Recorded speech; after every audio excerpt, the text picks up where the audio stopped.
SIR নিয়ে বর্তমানে দেখছেন এসআইআর নিয়ে মানুষকে বিভ্রান্ত করা হয়েছে।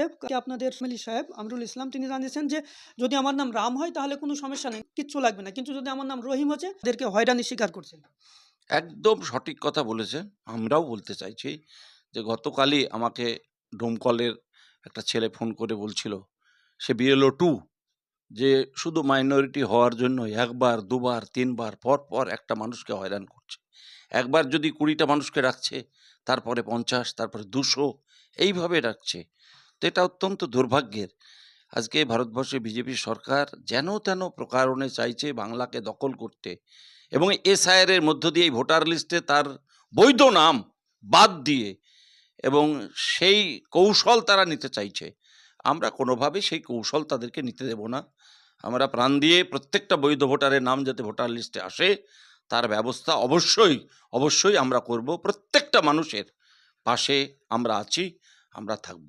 এসআইআর নিয়ে দেখছি আপনাদের সাংসদ, ঘাটালের সাংসদ মাননীয় দেবতাকেও নোটিশ করেছে এবং নোবেল জয়ী অমর্ত্য সেনকেও নোটিশ করেছেন। পাশাপাশি কিন্তু আমরা দেখছি শুভেন্দু অধিকারী কিন্তু নিজে প্রকাশ্যে বলেছে যে আমার মা বাংলাদেশ থেকে এসেছে। প্রাক্তন মন্ত্রী নিশীথ প্রামাণিক উত্তরবঙ্গ থেকে দিনহাটা, তিনিও কিন্তু বাংলাদেশী। তাদেরকে কিন্তু আজ পর্যন্ত কোনো নোটিশ দিচ্ছে না, কিন্তু আপনাদের সাংসদদের বা আপনাদের দলের যারা আছে তাদেরকে বেছে বেছে নোটিশ দেওয়া হয়েছে। এটা কিভাবে দেখছেন? দেখো, এই জন্যই তো আমাদের লড়াই জারি আছে। আমাদের মাননীয় মুখ্যমন্ত্রী মমতা বন্দ্যোপাধ্যায়, আমাদের দলের মাননীয় সাংসদ অভিষেক বন্দ্যোপাধ্যায়, দলের সেনাপতি, তিনারা বারবার বিভিন্নভাবে প্রচার করছেন। আমরাও প্রচার করছি। আমরা মানুষের পাশে আছি।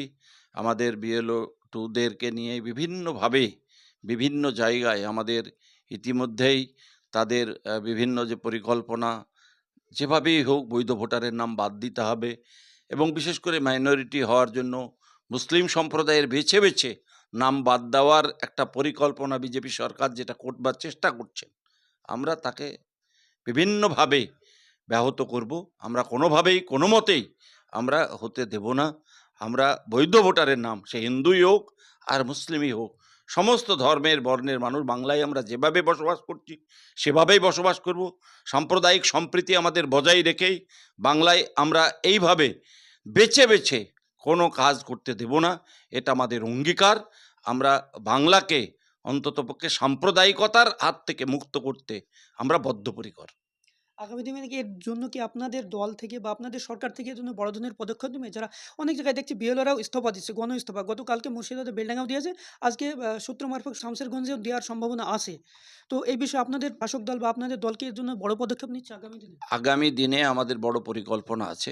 যদি আস্তে আস্তে দেখি যে ওরা একটা এইরকম পদক্ষেপ নিয়ে বাংলার মানুষকে বিভ্রান্ত করছে, তাহলে নিশ্চয়ই আমাদের দল বড় পদক্ষেপ নেবে।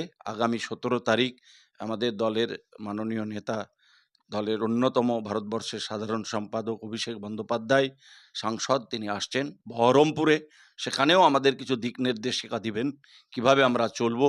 আগামী দিন আমরা এই এসআইআর নিয়ে আমাদের পদক্ষেপ কী হবে, কিভাবে আমরা বৃহত্তর আন্দোলনের পথে এগিয়ে যাব, ভারতবর্ষের বিজেপির বিরুদ্ধে আমাদের আন্দোলন কিভাবে আরও সুদৃঢ় হবে, তার জন্য যা যা করার আমরা করব। এবং মাননীয় সাংসদ যে বার্তা আমাদেরকে দেবেন, আমরা আগামী দিনে সেই বার্তা মোতাবেক বাংলার মানুষকে নিয়ে আমরা পথে নামব।